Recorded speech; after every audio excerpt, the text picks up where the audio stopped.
Blu Celesti Forever. Sponsored by Officine Santa Fede. Flanges Made in Italy. www.officinesantafede.com. Blu Celesti Forever. Le storie e i racconti di uomini che hanno indossato una maglia che è una seconda pelle. Blu Celesti Forever. A cura di Albino Alborghetti.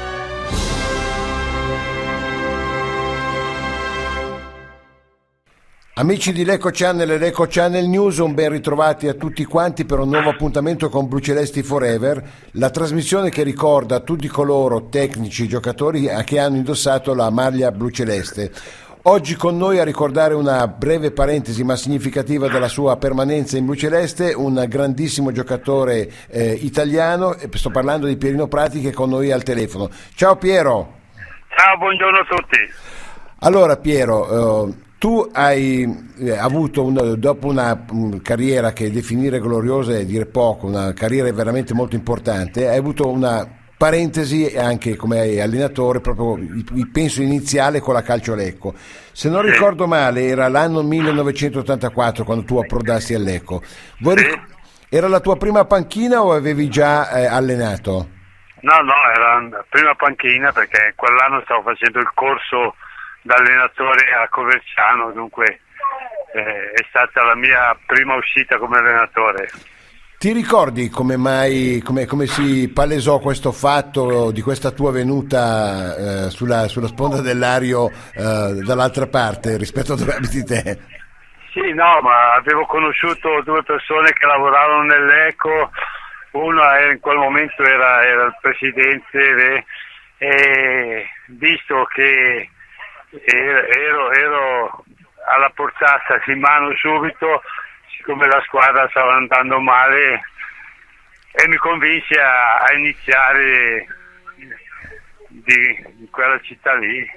E come fu il tuo arrivo, cioè il tuo debutto da allenatore, passare dal campo alla panchina? Come l'hai vissuta allora? Beh, ma molto bene, anche perché ero in una squadra che era in grande difficoltà. Però era anche una squadra che era ambita da parecchi, dunque il fatto che avevo la disponibilità mi ha detto, visto che stavo facendo il corso a Coverciano, ho detto vabbè, comincio prima ad allenare anche se il corso non l'ho ancora finito.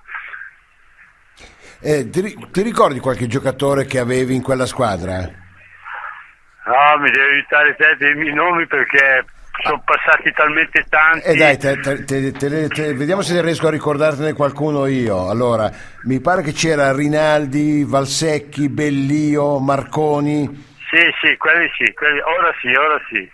Ora li ricordo benissimo. Ma noi lì si fece un campionato che poi si arrivò alla salvezza giocando soprattutto sulle palle ferme, perché ritenevo a quel livello giocare bene le palle ferme voleva dire molto. Il tempo non era tanto perché era febbraio, dunque eravamo già molto avanti col campionato e ci disse bene perché per le partite più importanti riuscimmo a vincere proprio con le palle da fermo. E ci fu anche una salvezza, Piero, se posso dire così, anche in parte rocambolesca, no? Perché c'è stato un risultatone del Seregno che ci aveva messo in difficoltà, che però poi da un certo punto di vista ci ha sistemato il campionato poi alla fine. Sì, no, ma sono stato bravi perché avevamo poco tempo per poterci organizzare, e ho pensato che il lavoro più grosso era proprio quello, cioè sfruttare al massimo le possibilità quando avevi delle punizioni e via dicendo, visto che dovevamo vincere determinate partite, quelle partite ce le siamo giocate proprio coi calci di punizione e coi calci d'angolo. Piero, tu come calciatore hai avuto una carriera veramente importante, veramente gloriosa, hai vestito delle maglie di prima grandezza nel panorama calcistico italiano. Come trovi oggi, alla luce della tua età anagrafica e della tua esperienza, cambiato il calcio rispetto a quando si giocava, sì, quando tu eri giocatore, ma anche negli anni '80 quando hai cominciato a fare il mister? Beh, intanto è cambiato fino a un certo punto, perché il dato di fatto è che se hai dei buoni giocatori, degli ottimi giocatori, riesci ad arrivare a traguardi importanti.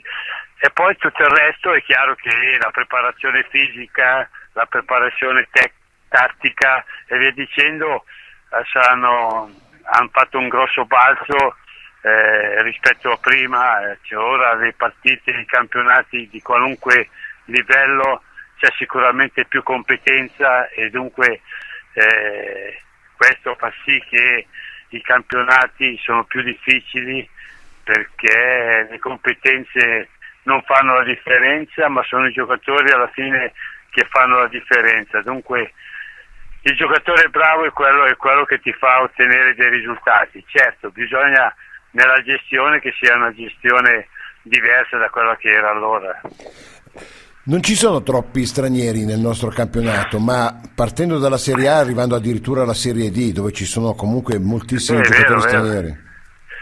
Beh, ma è un mercato aperto, dunque come fai a non volere? È certo che occupano tanti posti, il problema è che magari tanti occupano il posto non avendo le qualità di essere superiori ai nostri, ecco, e lì ti fa arrabbiare, nel senso che non vale la pena, proprio se non è più che bravo, a farli venire a giocare in Italia. Se li abbiamo già in Italia, perché devono venire altri che sono a un livello che possiamo averlo noi.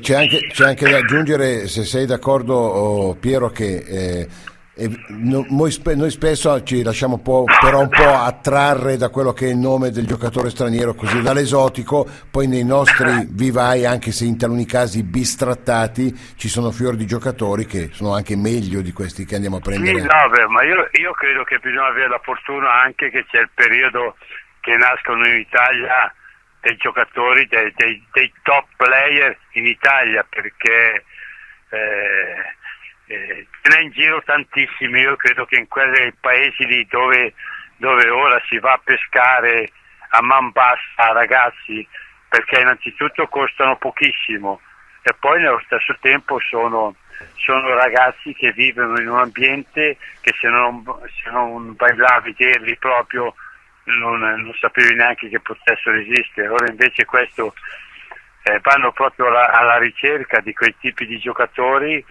perché è giusto che sia così, perché i talenti possono nascere in Italia, in Europa o nel mondo. Dunque chi ha la fortuna di scegliere bene può trovarli dappertutto, e io dico che se nasce in Italia sicuramente avrà la strada aperta, però bisogna anche pensare che non sempre ti capitano, negli anni ti capitano i grandi giocatori. Ci sono dei periodi che magari capitano in Spagna, adesso va di moda i tedeschi, poi andranno di moda speriamo gli italiani.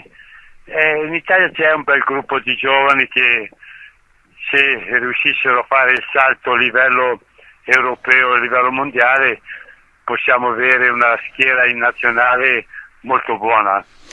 Ascolta Piero, tornando invece a quella tua mezza stagione, no? Che tu facesti allora con il Lecco, io ricordo che quando tu sei stato chiamato, allora c'era il presidente, era il dottor Somasca, Sì.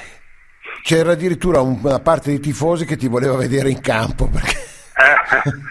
No, ma io mi sono trovato bene con i tifosi, anche perché io credo che il tifoso è una cosa in più che la società deve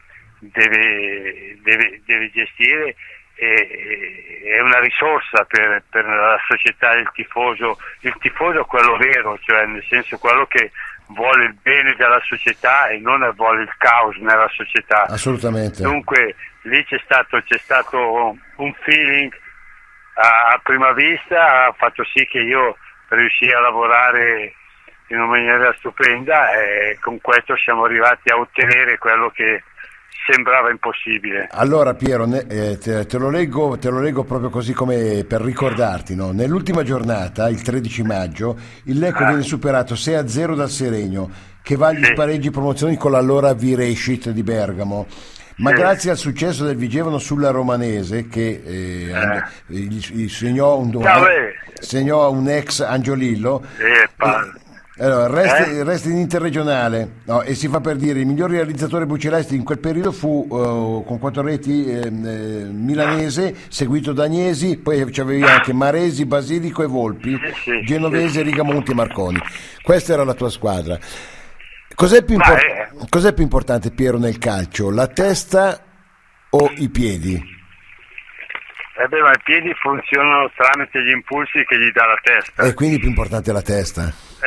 Direi di sì, perché se hai tutto però non hai la testa, non la sai usare, è un problema. Credo che la testa è determinante. Guarda, certo che bisogna avere il fisico, bisogna avere tutto il resto, però se non hai la testa tutto finisce in niente. Sai che ieri ero con Romano Cazzaniga, che ti ho salutato, e che quando parlava di te gli brillavano gli occhi e diceva ma vi ricordate come andava su di testa Pierino Prati?